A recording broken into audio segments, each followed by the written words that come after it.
Hello and welcome to Boardgame Ninja. This is your quick guide to Cat in the Tower, a fast cooperative dexterity game you can learn in just 3 minutes. Let's jump right in. Cat in the Tower is all about helping Toto, the little black cat, climb higher and higher. Together you will build a tower using paper walls and floors and place different cats on those floors. With the right combination of cats, Toto can climb to the level shown on the story card. Reach it and you win. Start by placing Toto on the first floor. Make a stack of ascending floors next to him. Sort the wall tiles by type and place them around the reference card. Separate the action cards and quest cards and place the 2 starting cards from each deck, marked with a paw, face up beside their draw piles. Reveal the first story card. That's your goal for the game. Choose a starting player and you're ready to begin. On your turn, choose one of the 2 face-up action cards. It will tell you either to place the shown cat on any floor, to build a new floor using the listed components, or it lets you choose between the 2. After resolving the action, discard the card. Building is trickier than it looks. All wall tiles have different heights, so your tower will quickly become crooked and unstable. That's where the cats help.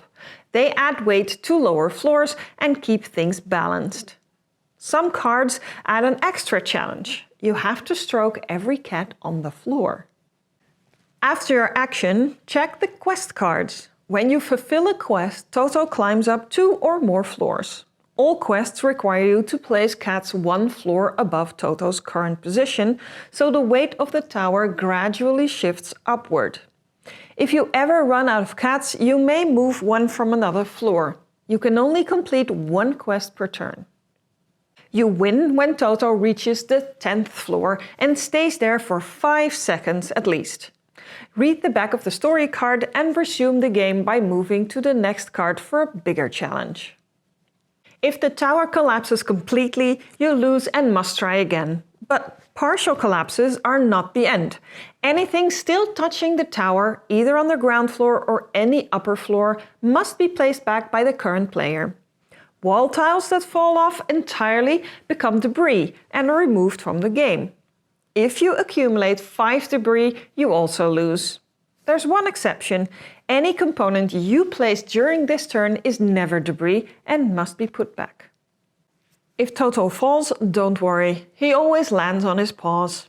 Put him back on the floor he fell from, or the next one below if that floor is gone. Other cats or floors that fall off are not considered debris and go back to the supply. You will also find a competitive variant in the box, where each player races their own black cat to the top. Now you're ready to play. Subscribe so you can find us again next time. Good luck and game on!